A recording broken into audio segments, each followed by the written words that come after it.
Okay, we are going to hop in a real money 2022 fantasy football draft. We are going to be picking at pick 8. Now, this is going to be interesting because pick 8, you can go one or two ways. You can start with a wide receiver heavy build, maybe going with a Stephon Diggs and Mike Evans through the first 2 rounds.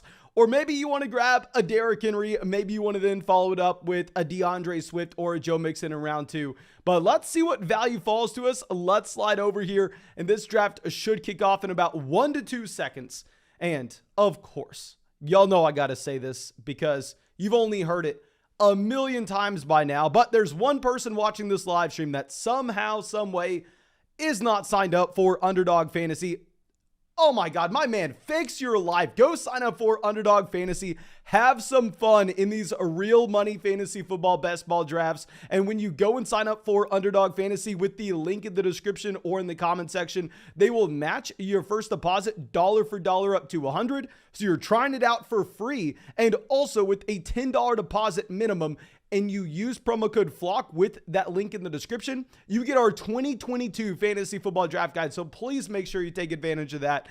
But it looks like this draft very standard so far. Jonathan Taylor, Cooper Kupp 1, 2, Christian McCaffrey at 3, Jefferson at 4. I'd imagine we see Jamar Chase at 5.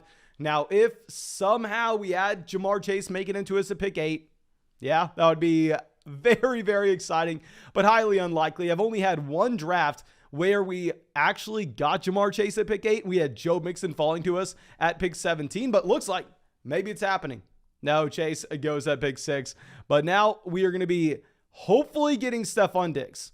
If Diggs goes, I'll take Derrick Henry. But because the running back value that we'll have later on, we are going to be happy. I am going to be ecstatic to take Stephon Diggs. Because in the second round, hell, I can be looking at an Aaron Jones or a Saquon Barkley. In the third round, I could be looking at James Conner. In the fourth round, I could be looking at Alvin Kamara. In the fifth round, we have J.K. Dobbins, David Montgomery. In the sixth round, we have Josh Jacobs. We have so many exciting avenues to find running back value later on that Stephon Diggs at pick 8, it's going to be a no-brainer for me. I think he could be the wide receiver 1 overall this upcoming season with the amount of opportunity that is currently available in Buffalo with the departure of both Emmanuel Sanders as well as not just Emmanuel Sanders, Cole Beasley going as well. Now, I will say, of course, you're expecting Jamison Crowder to slide in that Cole Beasley role. You're expecting Gabriel Davis to slide in there with Emmanuel Sanders.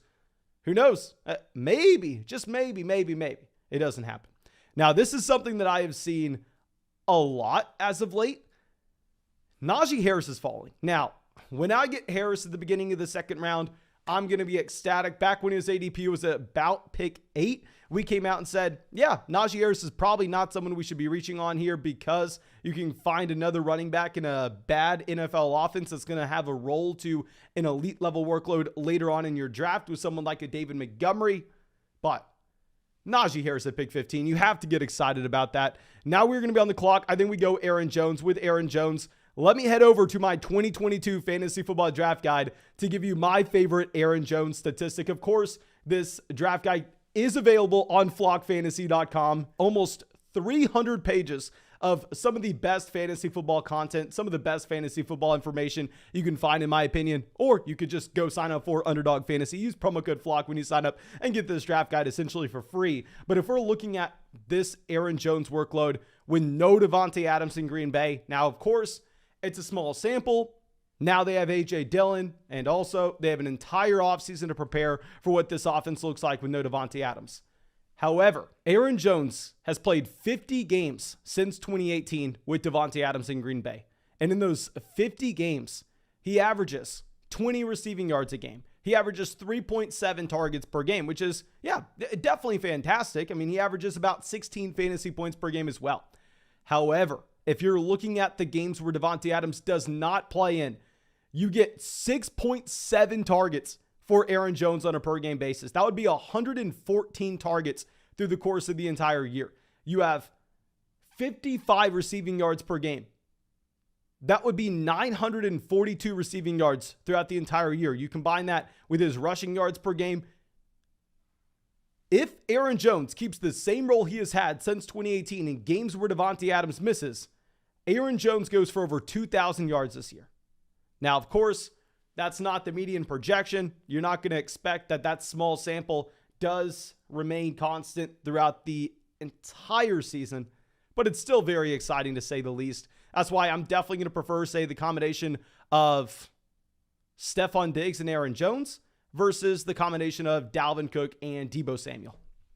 But Alvin Kamara goes pick 25. At the time of this recording, we don't know if Alvin Kamara is going to be suspended the 6 games or not. Right now, reports are saying Kamara is going to be out 6 games. So I would say probably pick 25 a little bit rich if he was there at 32, if he was there at 41. I know y'all have seen me drafting Alvin Kamara at the beginning of the 4th, almost as an auto pick. Every single time he's available, I'm taking him there. We have Javonte Williams, pick 25. Looks like you should have a couple wide receivers falling past their ADP here with Keenan Allen and Mike Williams. I wouldn't be too excited about grabbing Mike Williams at pick 32. However, Keenan Allen is very exciting. Nick Chubb, very exciting. Of course, our number one play here is going to be Josh Allen to pair up with Stephon Diggs. We're hoping we get Allen. If not, it's not the end of the world. I still think we're going to find some great value.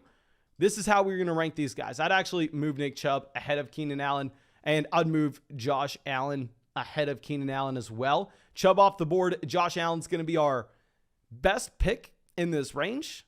After that, Keenan, Kyle Pitts, DJ Moore. I'm all about drafting Kyle Pitts. I used to actually be reaching for Kelsey in round 1 and reaching for Mark Andrews in round 2. But because we are seeing Kyle Pitts fall to the end of the 3rd, I've had to stop myself from drafting Kelsey and Andrews as often as I was before. I'm still very happy to draft them at their ADP, but I'm not going out of my way and really reaching too many picks on those guys just because you are able to get Kyle Pitts here a ton of times. But looks like we are going to have Josh Allen paired up with Stephon Diggs. Now, I will say this isn't going to be the most unique combination in the entire world. Of course, every team that drafts Stephon Diggs in round 1 is going to try to get Josh Allen in round 3. But there is a reason for it. And let me head over to my 2022 fantasy football draft guide. I can give you some pretty exciting stats on Josh Allen. Now here, if you're going to be looking at Josh Allen, I do not think he has hit his full ceiling.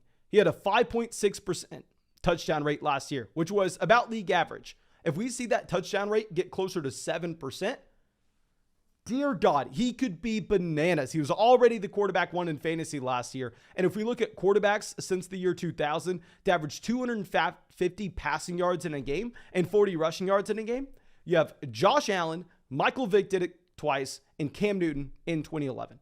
That's the type of ceiling you're seeing with Josh Allen. Very, very exciting stuff. But after we take Allen, you have Keenan Allen, pick 33. Not too many teams are going to have that trio of receivers. Keenan Allen, Mike Evans, and CeeDee Lamb. I think if we would not have taken Stephon Diggs, say instead we would have gone with a Dalvin Cook, CeeDee Lamb, really anybody outside of Diggs, I would have taken Keenan Allen over Josh Allen. But I feel like we got to go with Josh to get that stack when we go Stephon Diggs. And this is absurd. Are you guys on drugs?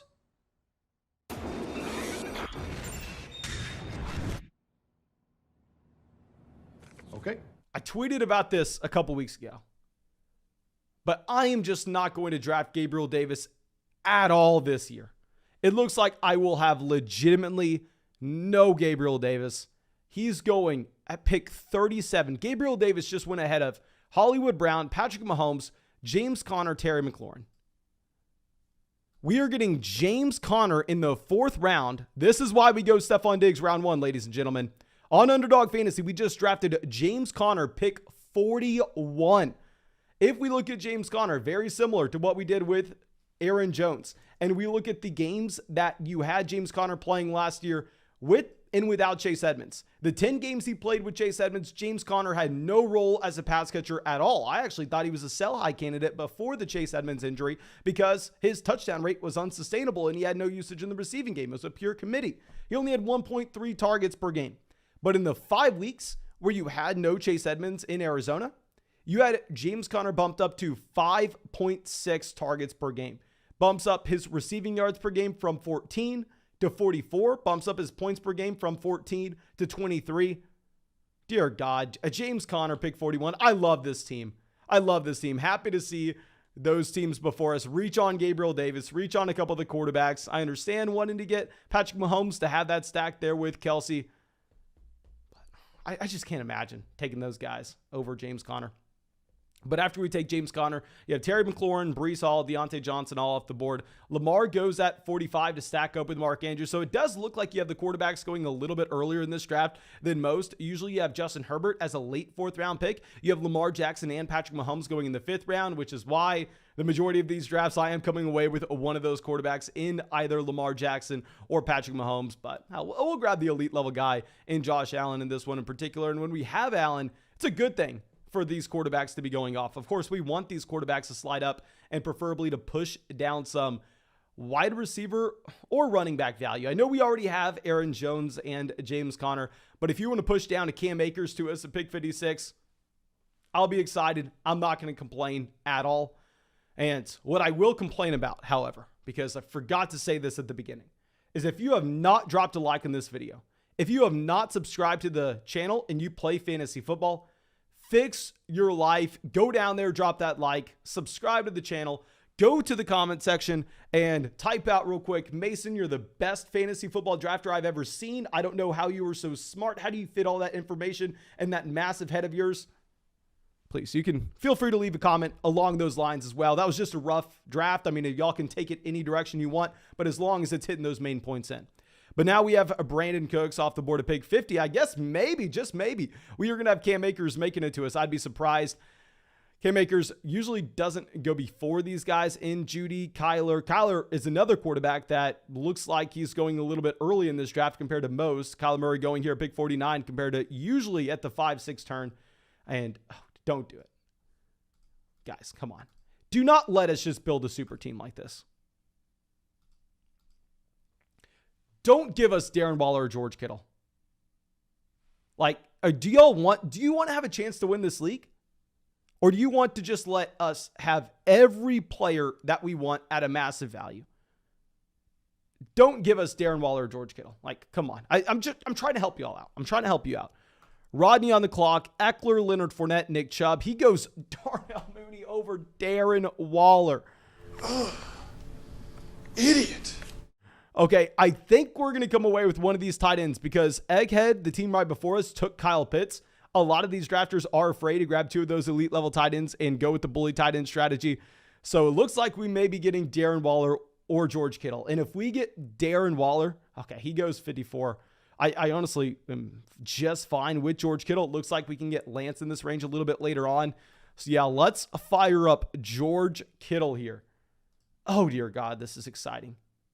This is very exciting. Now, I would be doing backflips right now if Darren Waller was that tight end and not George Kittle. But regardless, it's still very exciting to get Kittle. We have the elite level quarterback, the elite level tight end. We have a couple of running backs from that 2017 draft class that if they manage to stay healthy should be pretty solid options.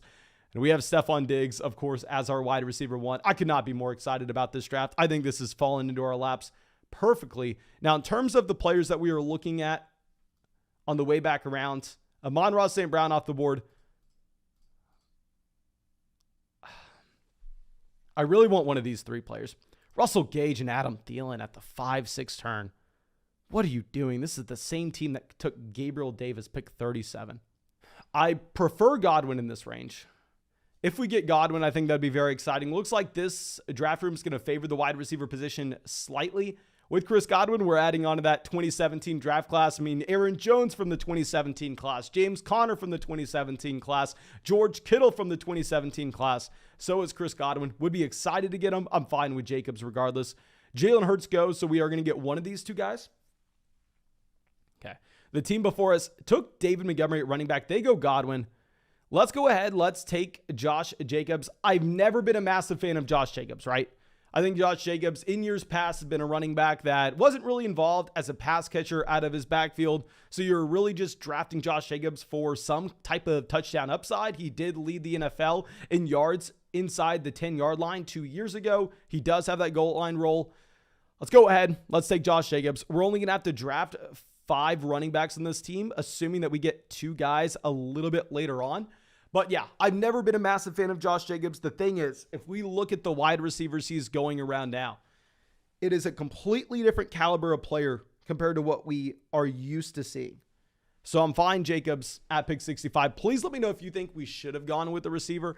Obviously, I'm not going Dalton Schultz with this pick. I think with Dalton Schultz, while he's, yes, in a perfect situation, we're not dying to take Dak Prescott later on when we have Josh Allen. And also, we got our guy Kittle. We have Kittle. So DeAndre Hopkins goes to pick 67. At this point, we want these wide receivers to stop being drafted. Like, I think our team's fantastic. Obviously, we need some wide receiver help. I think that we are going to have a serious advantage if we only have to draft 2 quarterbacks because we selected Josh Allen. We only have to draft 2 tight ends because we selected George Kittle. As long as we get someone else, it's going to be respectable. Call it TJ Hawkinson, Dallas Goedert, even a Gesicki. But we can get up to 9 wide receivers. And of course, in a best ball format, those guys can cycle through. We can use their volatility to our benefit. So that's going to be exciting. We have the Cam Akers team taking A.J. Dillon at pick 69. Good. Get these running backs off. Now we need, Elijah Mitchell, the next domino to fall. What other running backs should we even come to expect? Gibson, hopefully, I'd imagine Miles Sanders is actually still on the clock by the time we're back up. If Dalton Schultz is there, if Dalton Schultz falls 14 picks past his ADP, even though I'm not a massive Schultz fan, I will go ahead. I'll take Dalton Schultz. But let me show off the entire draft board if you were just now hopping into this premiere, and I'm very excited. Of course, we need wide receiver help. We need wide receiver help, and there's nothing else that we can really even talk about at this point. I think we're fine everywhere else. But if you disagree, let me know. We got Trey Lance going pick 75. Of course, we would have been excited to have Trey Lance and making it back to our roster whenever we have whenever we have George Kittle. However, given the fact that we do have Josh Allen, it's not like we're dying to grab another QB. Now, if Joe Burrow were to fall 9 picks in his ADP, are we even tempted? Of course, Burrow and Allen have that week 17 matchup. I guess we could look at a Hayden Hurst. We could look at Tyler Boyd a little bit later on. Still not too intrigued with those guys.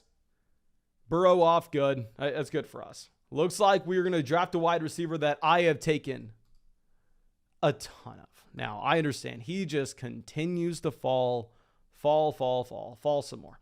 And I understand he has a tremendous amount of risk associated with him. I can't sit here and tell you, I guarantee that Michael Thomas is going to be a great value in drafts this year. I guarantee that you will regret drafting Michael Thomas because, of course, Michael Thomas could come out and not even post 1 wide receiver 1 week this upcoming year. That's 100% in the range of outcomes. However, we're drafting him as a wide receiver 4. That risk is more than baked into the price. And as we've mentioned so many times before, the last time we saw a Michael Thomas season was 2019. He broke NFL records. The last time we saw a healthy season from Christian McCaffrey, 2019, he's going inside the top 5 picks. The last time we saw a healthy season from Saquon Barkley, 2019, he's going in the middle of the second. Well, we are drafting Michael Thomas here as a wide receiver 4 in fantasy. So yes, there's risk associated. Yes, it's not a good sign that they trade up, and they give up a lot to go out of their way and get Chris Olave. It's not a good sign that on top of that, they go and sign Jarvis Landry, but pick 80, we'll roll the dice.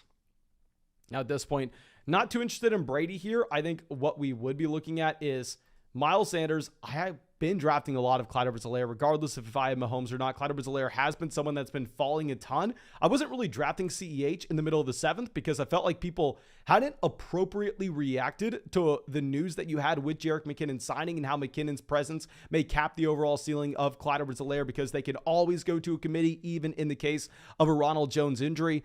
But in the middle of the 8th round for the potential starting running back for the Kansas City Chiefs, I am going to be completely fine with CEH here. Dallas Goedert goes to pick 87. Honestly, maybe that makes me a little bit more inclined to take TJ Hawkinson. Now, let's just take a step back.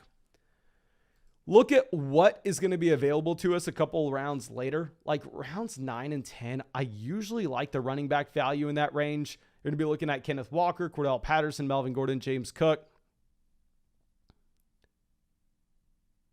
You know what? F it. Let's go Clyde Edwards-Helaire. I love CEH. I'm going to try to continue to bump up my exposures of this Kansas City Chiefs offense. Like I said, now that Mahomes, not in this draft, here he goes at the beginning of the 4th, but in the majority of drafts, Patrick Mahomes goes in the middle of the 5th. And I've been drafting a lot of Patrick Mahomes there. Clyde Edwards-Helaire, now that he's fallen to the middle of the 8th, I feel like I have not stopped drafting Clyde Edwards-Helaire this week. I've done probably 50 drafts this week. Half of them I've probably taken CEH. Like, let me pull up my phone real quick so I can get an updated exposure of Clyde Edwards-Helaire, because earlier when contest open, when CEH was going a lot higher than this, I wasn't drafting him. Very rarely was I looking in his direction. But all of a sudden, now I can't stop myself. So I don't think I have too much of him, just because when contest first opened, I wasn't drafting him. I'm up to 10% Clyde Edwards-Helaire. And I've been drafting him nonstop over the past week with this discount. But after we take CEH, you have Chris Olave, Treylon Burks, Tom Brady, TJ Hawkinson. Now, of course, a smart person would say, Mason, your next pick needs to be Dawson Knox. You have Josh Allen, set up the double stack with Stephon Diggs, capture that touchdown upside in Buffalo. You're already betting that the Buffalo Bills may exceed expectations with their touchdown rate this upcoming season. While I agree with you that in a vacuum, that's probably a smart idea. At the same time, I am simply not a fan of Dawson Knox. I think that Dawson Knox will be hit with negative touchdown regression. I think Dawson Knox, if you look at his air yards per game, his routes run per game, we have not really seen any improvement over the past 3 years. The only improvement that we have seen is improvement in his touchdown rate. But it is what it is. It is what it is. We have Zach Ertz, a very heavy reach on Zach Ertz here. He usually goes at the 9-10 turn. Matthew Stafford off the board as well. Fine seeing Stafford go. It's not like we have any interest in Stafford on a team where we didn't draft Cooper Kupp, we didn't draft Allen Robinson, we already have Josh Allen. Okay, so Chase Claypool off the board, pick 100. Oh, dear God. Ladies and gentlemen, I like this running back value as well. We may take Kareem Hunt here and then not draft another running back the rest of the way. We're not interested in Rodgers, not interested in Carr. The issue is, if we were to take Kareem Hunt, another running back that I love the value of, especially on a team where we went ahead and we drafted Josh Allen, I love the James Cook value. So you know what I'm going to do? I am going to pass on Kareem Hunt here, even though I love Kareem Hunt at pick 104. So we have the potential to, in the following round, draft James Cook if we like that value, or draft Dawson Knox. I am comfortable saying that we are going to get one of those pass catchers for the Buffalo Bills in the following round. Looks like wide receivers are being soaked up. We will go ahead. We will take Tyler Lockett. Tyler Lockett, of course, in the worst situation he has ever been placed in his NFL career. But let me head over to my draft guide to give you some information on Tyler Lockett last season. He's old. He's in a declining offense. And a lot of people will say that he is going to be hit a lot harder than DK Metcalf with the departure of Russell Wilson. But if we look at Tyler Lockett, he had more yards per route run than DK Metcalf last year. He out-targeted DK Metcalf 23-18 in the games where you indeed had a Mr. Geno Smith starting. And if we look at his yards per route run, the only wide receivers to have a higher yards per route run last year than Tyler Lockett: Jamar Chase, A.J. Brown, Justin Jefferson, Devontae Adams, Deebo Samuel, Cooper Kupp. Absurd what we saw from Lockett last season in a very bad offense overall. Still the wide receiver 24 per game. So in a best ball format, when we need receivers, setting ourselves up for that Buffalo player in the following round, we'll take Lockett. Looks like this is falling in our hands. Like I said, we were setting ourselves up to take a Buffalo pass catcher here, James Cook. Reports are saying that the man may go outside. The man may slide over to the slot on some snaps. So if that's going to be the case, I think it is definitely a correlated pick to pair him up with Josh Allen. Now, I'm not a fan of Dawson Knox. If I take Dawson Knox here, I want to be on record saying I don't like him. However, we have Josh Allen. He's fallen. He's gone. We don't even have to consider it. But now we need James Cook. Christian Watson off the board, so we are going to go ahead. We are going to get James Cook. Like I said, I felt comfortable assuming that we were going to get one of those Buffalo Bills pass catchers.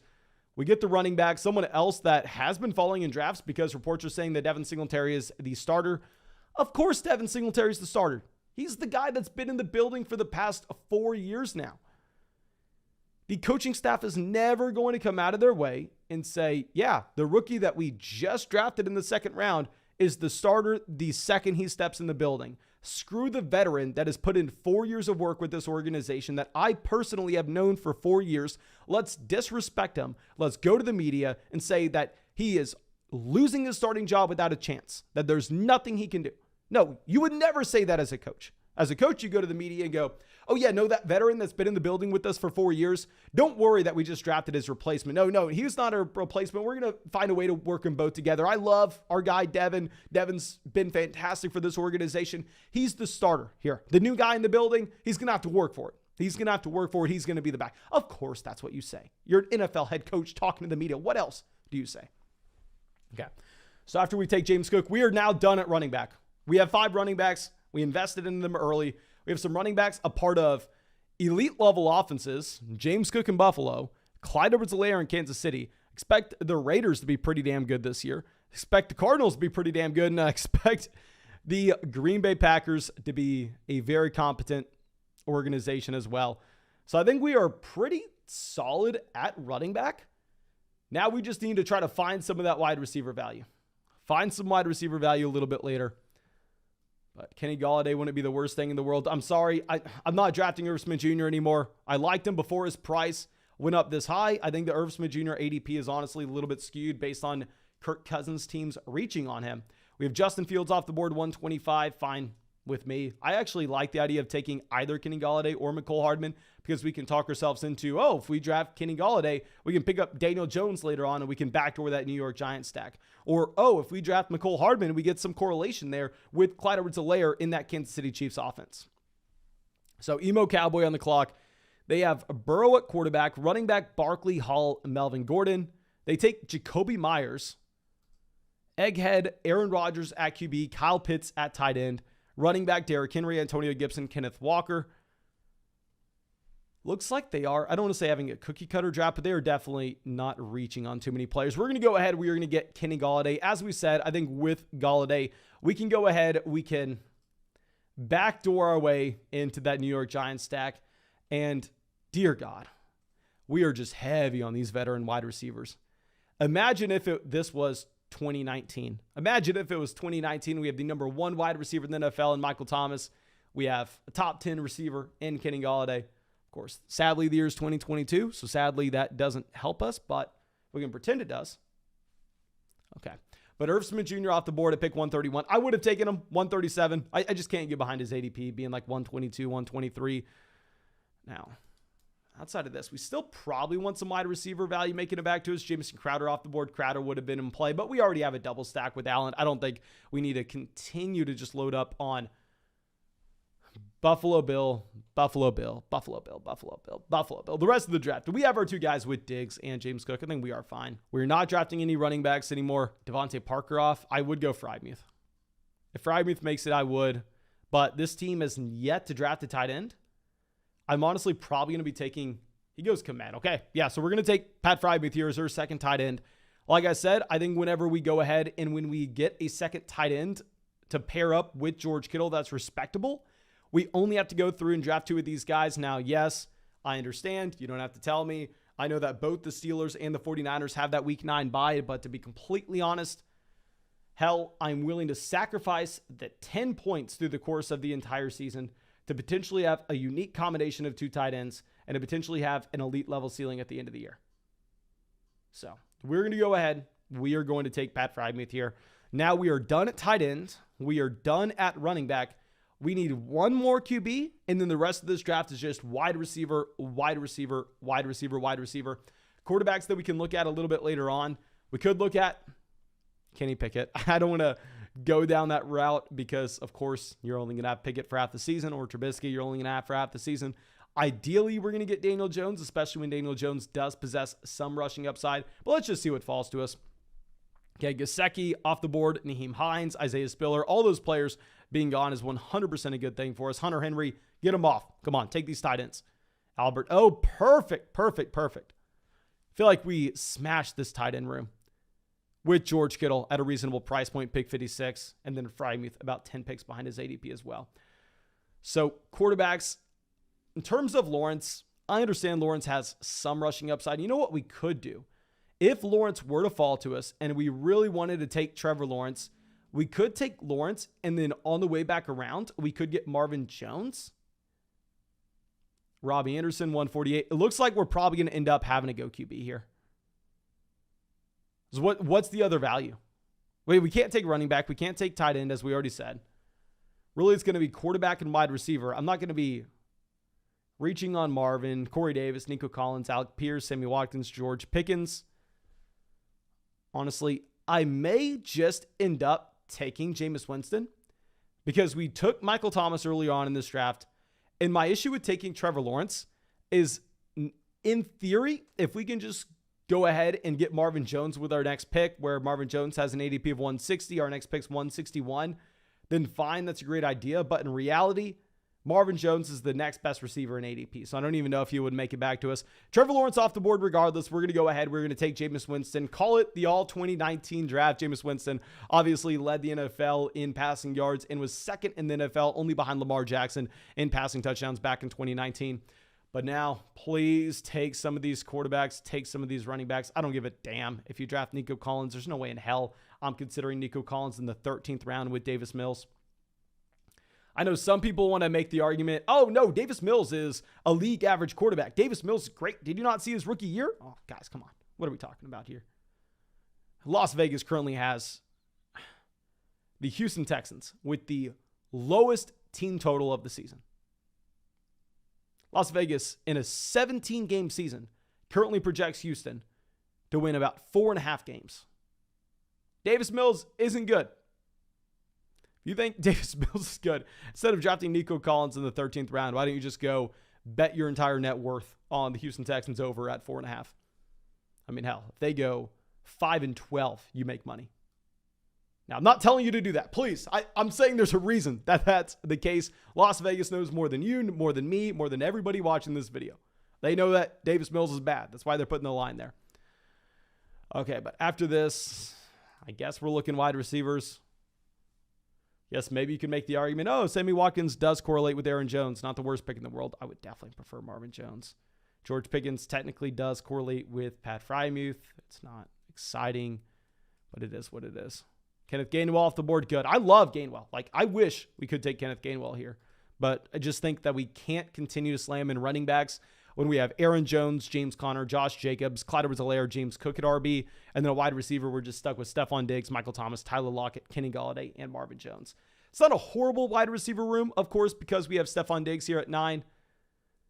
I'm sorry, at 8, but still, it's not great. I mean, we had 3 wide receivers through the first 10 rounds in this draft. Okay. Sammy Watkins does indeed go directly after us. And I guess based on how this draft board is shaping up, based on how people are really willing to reach on these wide receivers, we may go ahead and we may be fine. I hate to say this, taking a 6th RB. Well, we'll see what value falls to us. Any smart person on the planet would tell you, nope, you're done drafting 5. You took 5 guys early. You're done. But we'll see what the value looks like. Gus Edwards goes pick 165. Tyrion Davis-Price, 163. Gus Edwards, someone that I'm just never drafting. Mac Jones off the board. Good. Get these QBs off. We are up in about 9 picks. Like I said, I actually do like George Pickens as a value in this range. And then I also like the fact that he does correlate with Frymuth. Beyond that, I'm not going to be taking Paris Campbell here. I would rather take KJ Hamler. I'd even rather take Will Fuller. I'd rather take Julio Jones. I'd like Wan'Dale as well. I'd like Wan'Dale Robinson over the combination of Curtis Samuel, Kendrick Bourne. AJ Green. I don't really feel like there's a reason to take AJ Green. It's not like we have any wide receivers that shouldn't be productive at the beginning portion of the season. I'm fine with David Bell. Isaiah McKenzie would make sense on a Josh Allen build, but every Josh Allen team on the planet's taking Isaiah McKenzie. But hopefully these teams stop drafting receiver. Come on. Y'all all have 6-7 wide receivers at this point. What are you doing? Take Herbert. Take Noah Fant. I guess it wouldn't be the worst thing. It would be pretty bad, but it maybe wouldn't be the worst thing in the world to take Noah Fant at pick 176. We have Lockett. Maybe we're making a bet that Jimmy Garoppolo is somehow traded to Seattle, and then all of a sudden that passing offense is much better than expected.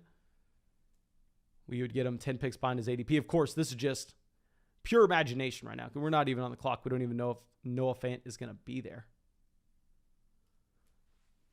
Androth, they only have one tight end. Their tight end is Gesicki. They go ahead and they take Curtis Samuel.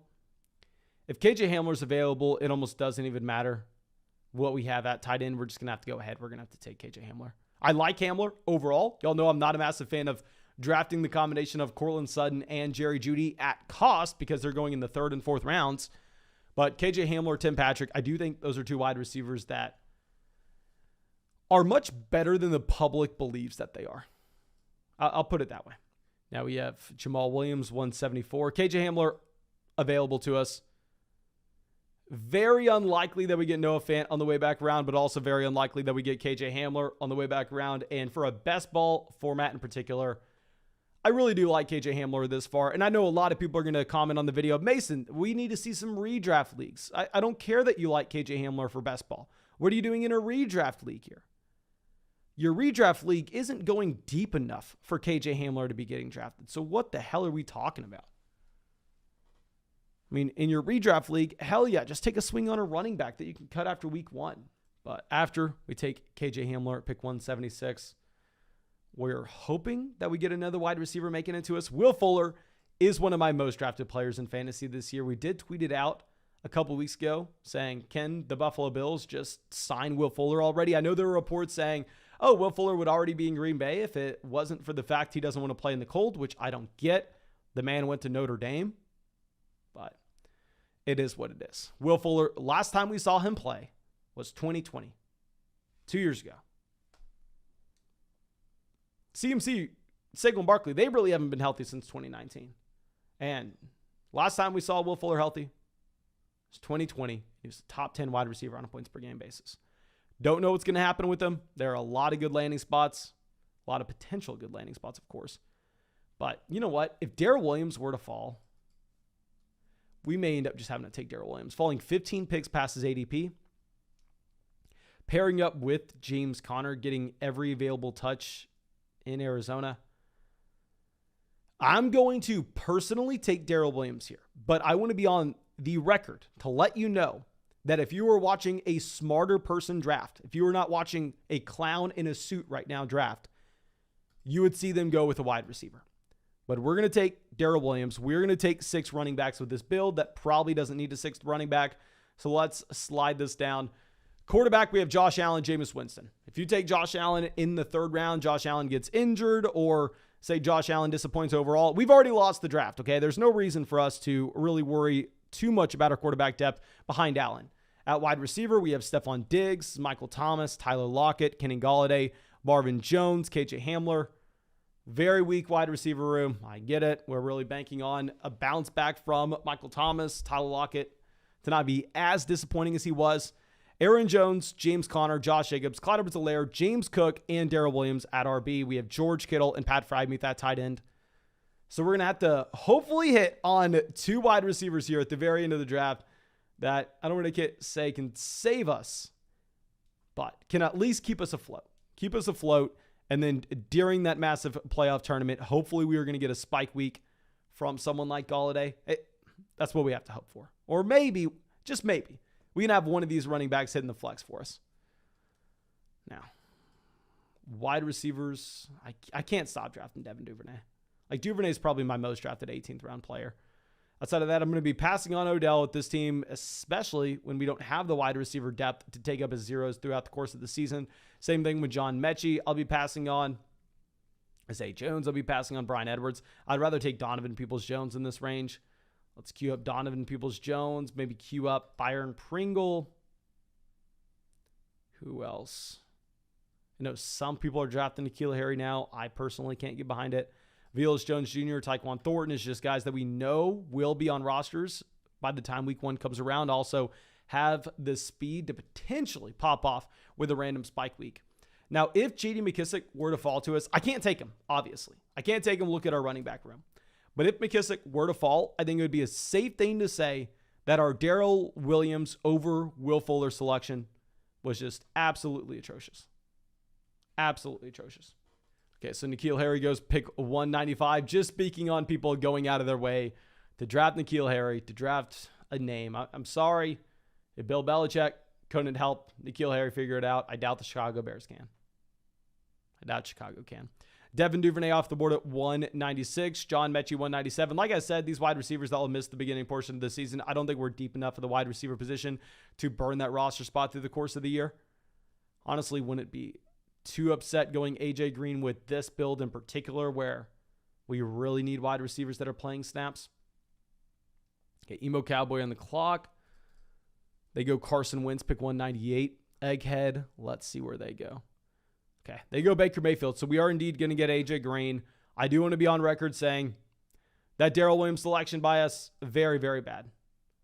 That Darrell Williams selection made absolutely no sense whatsoever. If you're looking at the fact that we could have just waited around, got J.D. McKissic, taken Will Fuller instead. But you live and you learn. How am I supposed to know that you are going to have J.D. McKissic making it there that far down draft boards? It is what it is, though. Let's slide our camera this way. We have Zay Jones going pick 203. Zay Jones is not really someone on my radar this year. I'm not drafting Zay Jones very often. I don't know if I'd taken Zay Jones in a single draft, if I'm going to be honest, which I understand the thought process here with Zay Jones. I mean, this new coaching staff has absolutely no allegiance to Marvin Jones, absolutely no allegiance to Laviska Shenault. So it wouldn't be too surprising if you just see them move on from those players. Donovan Peoples-Jones is a guy that I do like because I think we could see a random spike week at the beginning portion of the season. And also, if you were to have Deshaun Watson coming back for that final 3-week stretch in that playoff tournament style, I think Donovan Peoples-Jones could be someone that has that random spike week we're looking for, based on the efficient quarterback play potentially at the end of the season. Killer Frost, what are you doing here, big fella? Tyler Choff, what? Maybe the first draft I've seen Tyler Johnson go off the board. I guess maybe you could make the argument it makes sense if you're expecting that Chris Godwin misses more time than most people. And also, what would happen if Evans were to go down? I feel like if Mike Evans goes down and Chris Godwin's going to miss the first 8 weeks of the year, which is unlikely, but that's what you're saying when you draft Tyler Johnson and Rob Gronkowski retired, I feel like Tom Brady retires week 4. I feel like he throws in the towel. But let's say Donovan Peoples-Jones, someone that I am completely fine drafting in this range. Very happy with our team. I think that you could make the argument we made a mistake going a little bit too running back heavy, but it's hard for me to pass up on those points. I love James Cook, regardless of who we have at quarterback in the 10th round. And the fact that we have Josh Allen just makes it that much more appealing, in my opinion. But thank you, of course, for being a part of the flock, supporting the channel. I really hope y'all enjoyed this video. I really hope y'all got something from it. And if you have not done so already, go sign up for Underdog Fantasy. Go have some fun. Get in our next draft with us. And when you sign up for Underdog Fantasy and use promo code FLOCK, you will get a 100% deposit match, so it's free for you. And literally with a $10 deposit, you will get our 2022 Fantasy Football Draft Guide. Damn near 300 pages of information that is very high quality. I can't wait for you to check it out. But thank you again. I appreciate y'all and hope you have a great day.